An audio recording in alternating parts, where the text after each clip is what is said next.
Imagine a world where the boundaries between humans, technology, and nature have dissolved.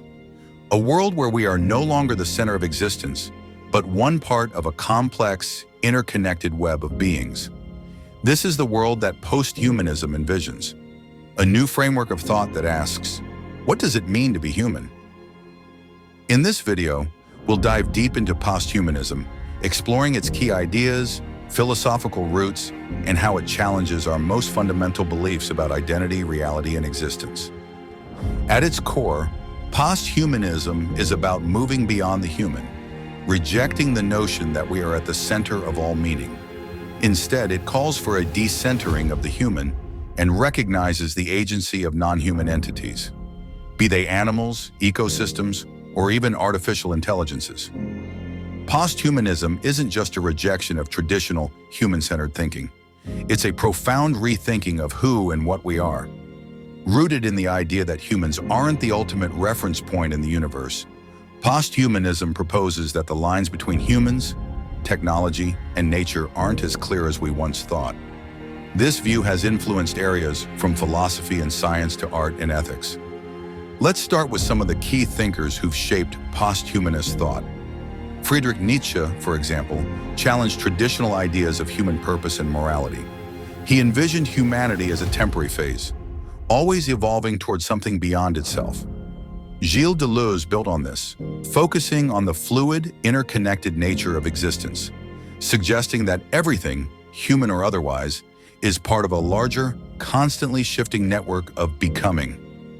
Bernard Stiegler explored how technology reshapes our identities, and Donna Haraway proposed the idea of the cyborg as a symbol of posthumanism, blending the human, machine, and nature into one integrated whole. Haraway's Cyborg Manifesto became one of the most famous posthumanist works, suggesting that as technology evolves, we evolve with it, until the lines between human and machine become indistinguishable. In posthumanism, the cyborg isn't a futuristic fantasy, but a real symbol of how we're increasingly becoming interconnected with machines. Consider how we interact with technology today. We live in constant contact with devices that extend our abilities, smartphones that expand our minds, AI that enhances our tasks, and social media that connects us across borders. Posthumanism asks, are we already cyborgs? If our minds and bodies are inseparable from technology, what does it mean to be human? This fusion of technology, nature, and humanity marks what some call the Age of Posthumanism, a time when our reliance on technology redefines our essence.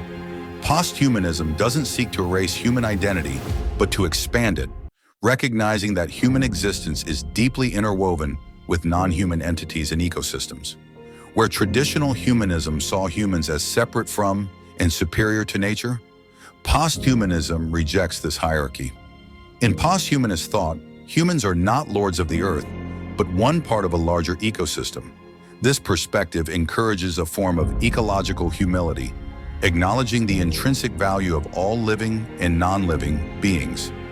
This posthumanist view of interconnectedness challenges the idea that the world exists solely for human use. By embracing posthumanism, we are invited to see the world as a network of relations, where each entity has its place and significance. Nietzsche, though not a posthumanist himself, laid the groundwork for questioning the centrality of humanity. He believed that humanity is always evolving, moving beyond itself towards what he called the Übermensch, or overman. This concept influenced posthumanist thinkers who argue that human evolution isn't limited to biological progress, but includes technological, cultural, and ethical transformations. Posthumanism also intersects with posthumanist theory, suggesting that as we increasingly merge with technology, we might be evolving into a new species entirely, a blend of human, machine, and digital existence. This raises questions about our identity and whether we're gradually becoming posthuman beings. Could this mean that we're moving toward a form of existence where the physical world is no longer our primary reality? In an age of virtual realities and simulated worlds, posthumanism suggests we might redefine what real means. If our consciousness can inhabit digital spaces, does that make those spaces any less real? Philosophical posthumanism introduces concepts that question the very essence of reality. One idea is that consciousness itself might transcend our physical bodies, and that we might eventually live within virtual or augmented realities, blending the digital and biological seamlessly. As climate crises and environmental destruction accelerate, posthumanism calls for a new relationship with nature, where we act as custodians rather than conquerors. By viewing ourselves as part of nature, not above it, we're urged to adopt sustainable practices and technology to repair the ecosystems we've impacted.